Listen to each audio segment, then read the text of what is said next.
Hello there, and welcome to another episode of EKU Online's eCast series. EKU Online's mission is to change lives by providing access to affordable and high-quality degree programs in meaningful disciplines that positively impact our society. We thank you for joining us today. Today, our guest is Dr. Lynnette Noblitt. Dr. Noblitt received her undergraduate degree in molecular biophysics and biochemistry from Yale University. She received a master's degree in biological chemistry from the University of Michigan Medical School and Juris Doctorate from the University of Michigan Law School. She practiced intellectual property law at Ropes and Gray in New York City. She is currently a professor and chair in the Department of Government at Eastern Kentucky University, where she also serves as the Paralegal Program Director. Welcome, Dr. Noblitt. Thank you so much for your time today. We sincerely appreciate it. Thanks so much for having me. I'm excited to chat. As we begin our discussion, Dr. Noblitt, let me just say you have a pretty impressive resume. Had no idea until recently that you studied molecular biophysics and biochemistry. How does a scientist educated at Yale come to be a University of Michigan Law School graduate, practice law in New York City, and then end up at Eastern Kentucky University? Well, it's impressive, or I just can't stick to a job. It's one or the other, right? Yeah, I'll go with it's impressive, sure, for this week. To be honest, I don't know. It was sort of a journey for me, but it was a journey both a positive and negative one, right? When I went to Yale, I was certain I wanted to be a research scientist. I thought I'd go on and, I don't know, cure cancer, cure AIDS, something like that. And I did enjoy science quite a bit. I completed my undergraduate degree in molecular biophysics and biochemistry, and I did a lot of research while I was an undergraduate. I was very fortunate to get to do that. However, I found myself sort of listless in the lab. I didn't like the day in, day out sort of solitary work in a lab. I mean, yes, there are lots of lab mates and you collaborate with them, but I found myself sort of lacking something, and I wasn't quite sure what it was. I was fortunate my senior year in college. I was able to take a course on science and public policy with the science advisor to President Bush Sr. At the time. And he really sort of inspired me to sort of consider how science affects all of society, and that scientists themselves as a small community need to branch out into other fields to be able to promote science, scientific literacy, appropriate scientific policy. And so after undergraduate, I immediately went on to a PhD program because that's what I was supposed to do. And I often now warn students, maybe you shouldn't do what you're supposed to do if it's not feeling right for you. And ultimately, about a year into that, I was a PhD dropout. I was just as miserable at the bench as I was as an undergraduate. It wasn't getting any better. And I knew I needed to take a different route. And that's really when I started to explore, okay, what do I love about science and what do I want to do with my life in the future? And that's what really led me to go to law school. My parents thought I was insane. My friends were completely confused. My PhD professor, thought I was suffering mental illness. Really, it was quite a time for me, but I've never looked back.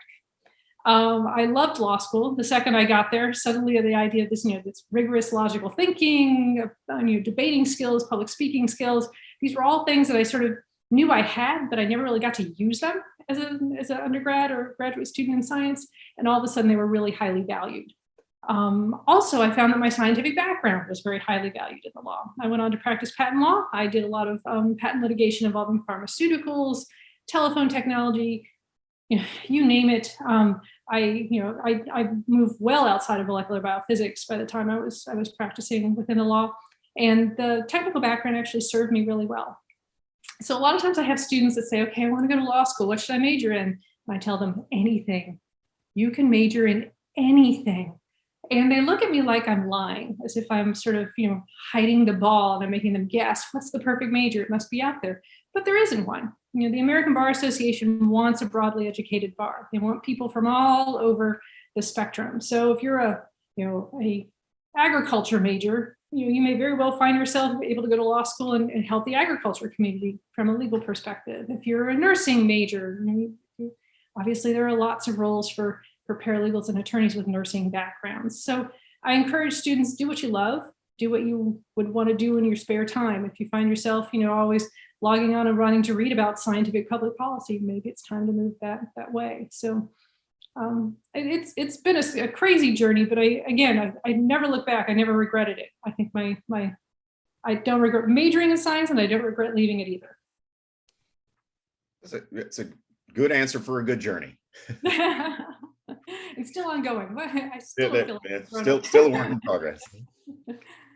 While practicing law for Ropes and Gray, you specialize in intellectual property law, and you just mentioned this. Would you share an interesting story about one of your cases, perhaps?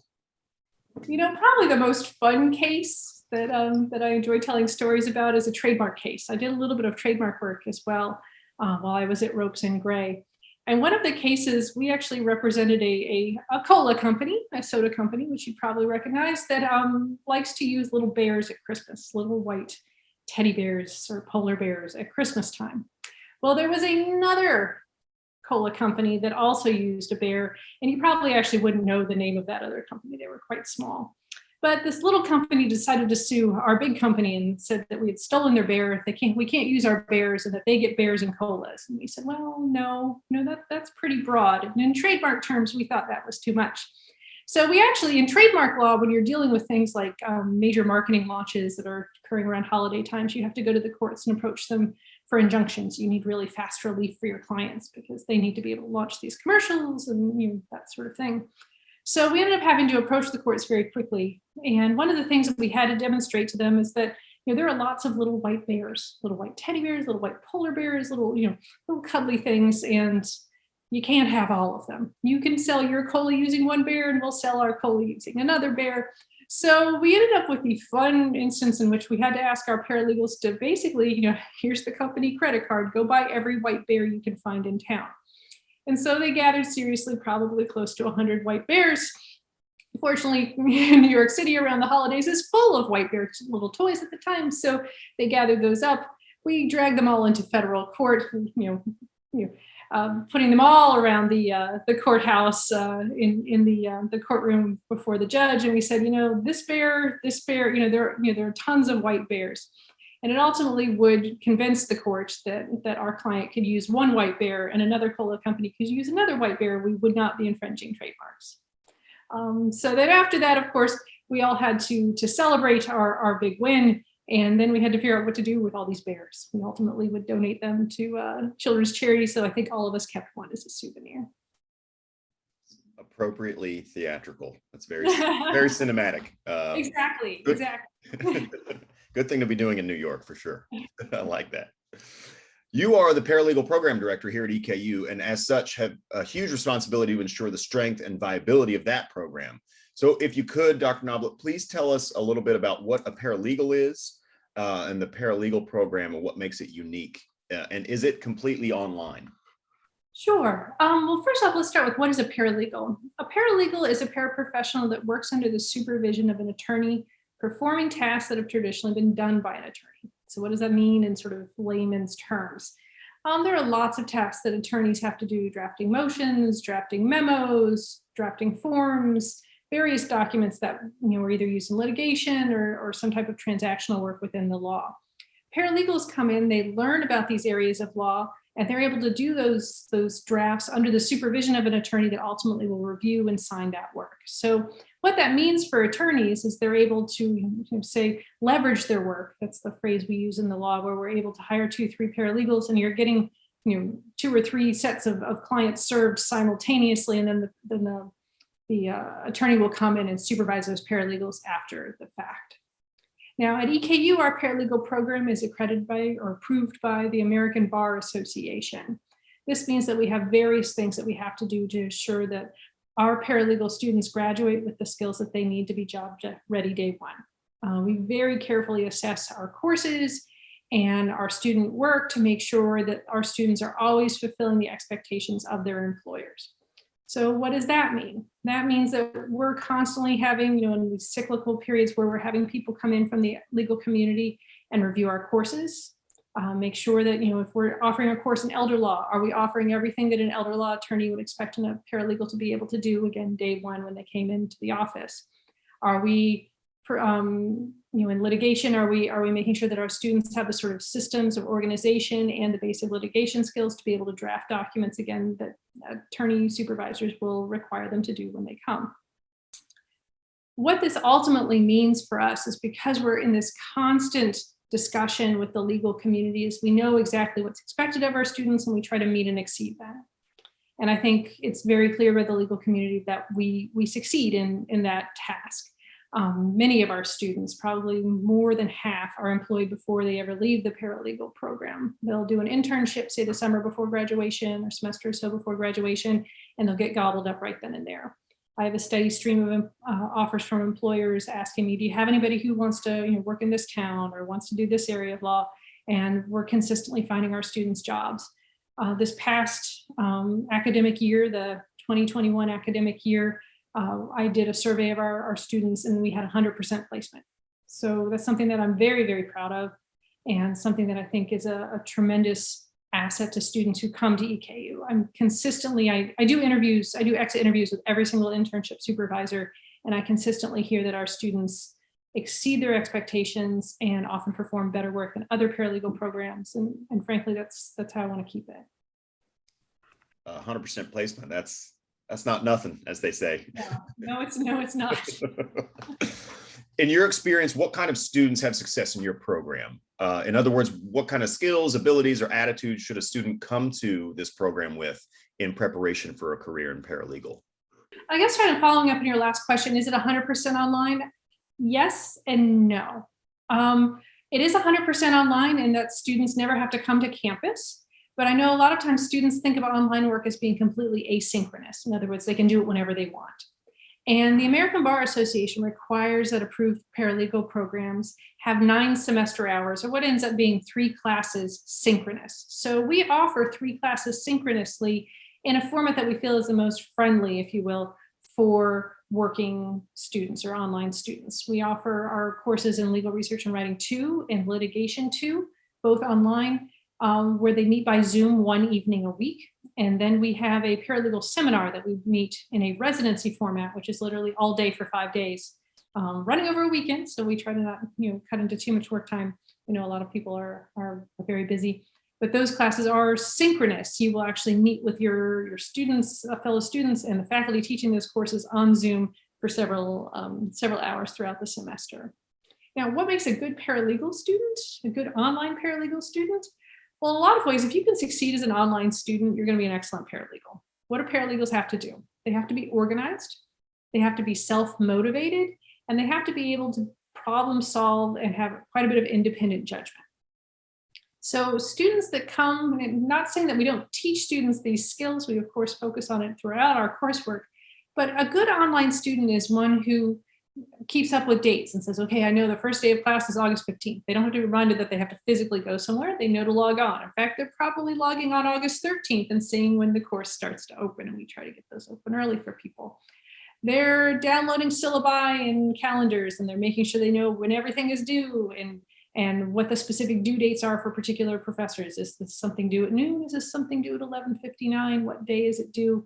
Is this going to be group work that I have to coordinate with other people? These are all the exact same skills that paralegals find themselves when they enter an office. Okay, what trials do we have this month? What attorneys are working on those trials? And how do I get everyone organized and moving? Online students also have tremendous attention to detail. It's careful that students read every email and every announcement from instructors and follow through with every part of that.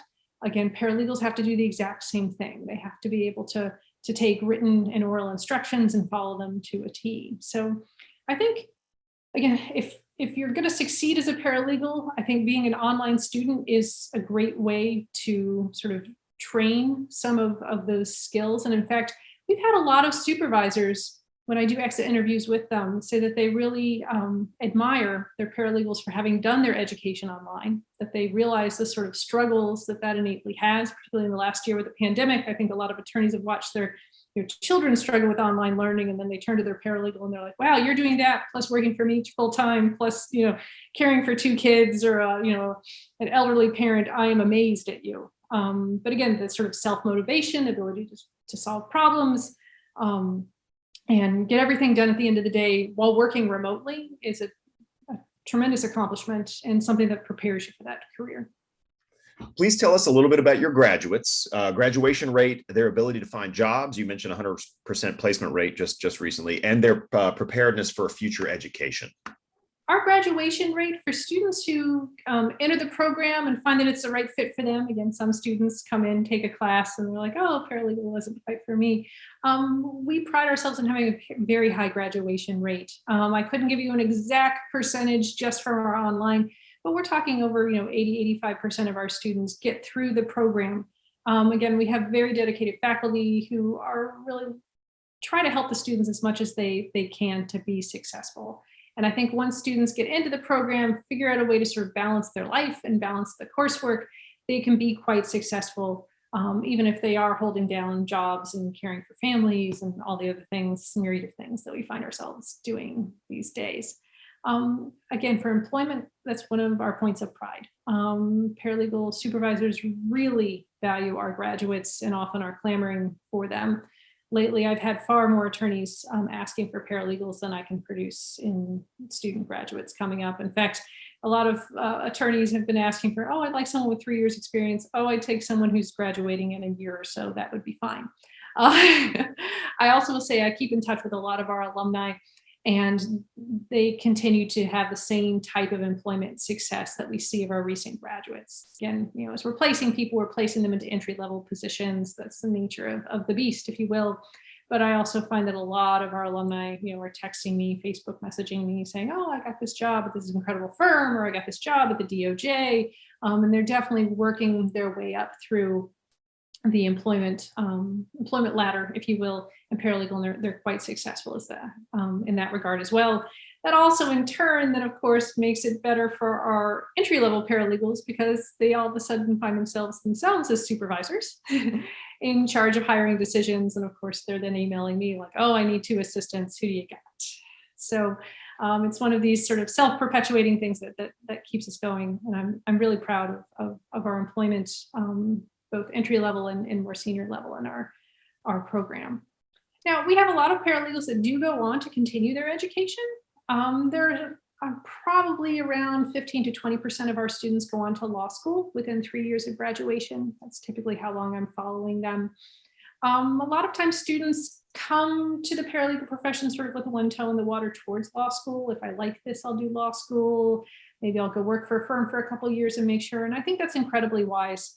Law school is extraordinarily expensive, time-consuming, and difficult. So if you find yourself a year into law school hating law, you've wasted a lot of money and time, and you don't have a lot to show for all of that.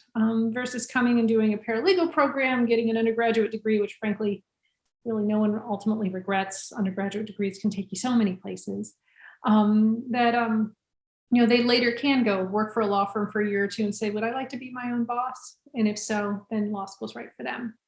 We have a lot of other students that go on to graduate programs. For instance, our Master's in Public Administration program is very popular with a lot of students who want to go and work for nonprofit organizations, say a legal aid or an immigration clinic, something along those lines. We also have a lot of students that I find over the course of their career, say within 5-10 years of graduation, want to go work for either court, the administrative offices of the courts in some regard, working for a judge or working themselves as a clerk, or working within the federal or state government. And the MPA, Master's in Public Administration, really helps them there. Then frankly, I have students that go everywhere out of this program, and it constantly amazes me. I track our students very carefully, and I've actually added several guest speakers to our paralegal seminar class, some of which I think my students think are crazy, but I have a fair number of students who go into education. They will go into K-12 teaching, typically high school. I guess I've got one middle school teacher, but I've probably got a dozen high school teachers now.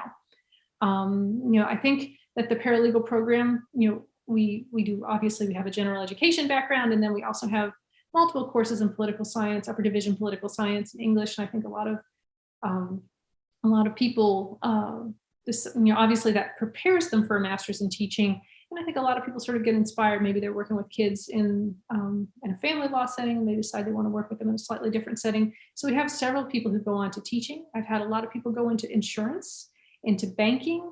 I've had a lot of people go into working in-house in various corporations. So, and hospitals. I find a lot of people go and work in-house in hospitals as well. So paralegals typically and most commonly out of our program, their entry-level job will be sort of a traditional go work for, an attorney or a firm. But 5-10 years out, it's amazing where all of our students have gone. And sometimes that involves more education, and sometimes that just involves, getting a license for real estate or something like that, or simply getting experience and moving to exactly where they want to be. Nationwide, Dr. Noblitt, what does the future look like for paralegals? The future for paralegals, like other paraprofessionals, is very bright. I'm excited to see where the paralegal profession is going right now. First off, the Department of Labor continues to predict that paralegals, the growth in the paralegal market will outpace the rest of the labor market. Furthermore, I think paralegals are starting to gain some traction and respect within the legal community so that they can start to do more things within the legal community. We see more and more programs such as ones in Colorado and Washington that look into licensing paralegals so that paralegals can do more assistance of, for instance, family law matters, elder law matters, things of that nature. And I think that as the population becomes older and more complex in our sort of generational gaps, we're starting to see that the legal community is really going to have to step up and assist in access to the civil legal community. So I think paralegals are really going to be what fills that gap and allows a lot of people who need assistance in divorce, assistance in wills, trusts, things of that nature. There's going to be more and more demand for paralegals, both to do the types of things they're currently doing now and to expand their skill sets into other types of areas of the law. So I think it's a tremendous growth field in and of itself, and I think it's evolving to become more sophisticated. Perfect. Your program, Dr. Noblitt, seems to have embraced the online modality in which this program is offered. Please tell us what you think the qualities of a good online student should be. Good online students, again, would be great paralegals someday. Good online students are very organized. Good online students have time management skills. Good online students advocate for themselves and solve problems themselves. A student that I worry about sometimes is someone who logs onto a class, can't find something, and then sits back sort of passively hoping that it will be magically provided for them, or somehow the instructor can read their mind that they can't find something. That's an online student that concerns me. An online student who's always on the discussion board asking, what about this? What about that? Sometimes they'll even apologize. Am I asking too many questions? No, you are not. That's the way online learning works. Is a student enters a learning management system, and then they use the resources that are given to them. They read through everything, and then they start asking questions, and they advocate for themselves if they're having trouble, either accessing something or obviously just solving the problems themselves. That is exactly the same types of skills that paralegals have to have as well. They have to be someone who is able to walk into the office, know that the attorney is going to be in trial all day and they're not going to see them, and they've got 15 client matters they need to start taking care of and prepare, and they have to problem solve for themselves, manage their time, supervise perhaps other legal and office staff, and keep the office moving until the attorney can return and give them 15 minutes to solve all the questions they've been developing over the course of the day. Online students that can start to master all those skills become great paralegals out in the field. So we've had the opportunity to briefly review a few of your online courses, and they're outstanding. I mean, they're carefully laid out, they're simple to navigate, they're rich, they're rigorous. Even with such excellent courses and excellent instructors, what challenges might a student have working online? And then what do you do as a program to help mitigate problems and difficulties there? I think the greatest challenge for students is the pace at which our classes can go. Students, unlike a traditional campus student who shows up, moves into a dorm, and sort of has a full 16 weeks to complete 4 or 5 classes, online students, they come to us and they're going to be in shorter courses. They're going to be taking fewer courses, usually 2 a semester. They're only going to meet for 8 weeks. And so therefore students really have to, again, aggressively be, ready, day 1 in class. You can't kind of saunter in 2 weeks into the semester and find your textbook in an online class. If class starts August 15, you're logging in August 14, waiting for that class to open. You're reading the syllabus the second you can, and you're getting yourself organized and ready to be able to succeed throughout the semester. So I think that's the greatest challenge, is for students to realize the sort of time commitment that it's going to take, and that they're going to need to make sure that they motivate themselves to never miss a deadline, to always, if you're not early or late sort of thinking, which again serves you well in the paralegal community where, we're the first ones in and the last ones out in a litigation setting. So paralegals that are able to succeed in those 8-week courses, again, start to learn the sort of pace and demands and organizational tasks that are required. What do we do as faculty? Well, a lot of what we do is we try to be the perfect attorney supervisors, if you will. We try to lay out exactly what our demands and needs are going to be throughout the semester. Day one, students should know exactly what their assignments are for the entire 8 weeks. And there's very little alteration from the syllabus. Of course, obviously, if someone is ill or someone's child is ill, we're not monsters. We're going to work with the students. But we want people to know that you have to keep up with this pace. If you fall behind, it's just really hard to catch up in an 8-week setting. So we try to allow everyone to plan their lives as much as possible in that 2-month period. And then, hopefully, as students mature as students, I think they start to learn sort of the tricks of the trade or things that work for them, things that work for their families, and they're able to be successful. If you had to give an elevator speech to a handful of prospective paralegal students, you had about 60 seconds to tell them why they should earn their degree from EKU, Dr. Noblitt. What do you say to that group? I think that the strongest points of the EKU Paralegal Program are that we're ABA approved, and therefore their degree allows them to be able to sit for any credentialing or licensing exam currently that exists out there, both at a state and national level. Obviously, we're not licensing paralegals quite yet out of our state, but that's something that's going to come, and we're going to be leaders in that area. I also think that we're really excellent at preparing paralegals to be job ready day one. We keep our finger on the pulse of the legal community to make sure exactly what is going to be expected out of our paralegals, and we're constantly altering our curriculum and our classes to make sure that our students are learning exactly what's going to be expected of them. In turn, I think we've got that feedback loop where employers and supervisors know that's what we do, and therefore they have a great deal of trust in our program and in our graduates, and they give them a chance. And once they get their foot in the door, they're able to be successful. And then from there, life takes them all sorts of amazing places. So many of our faculty and administrators on here at EKU, Dr. Noblitt, wear multiple hats and have multiple roles that they are performing in day to day with their duties, and you are no exception to that. But if you could, please share with our listeners a little bit about your personal interests and what you like to do in your spare time when you have it. I don't know. The idea of spare time these days is laughable, but yeah, I'm a mother of two, so actually one of my sons just went off to college, so I get a lot of snaps and texts from him. But obviously, I spending a lot of time with my family is very important to me.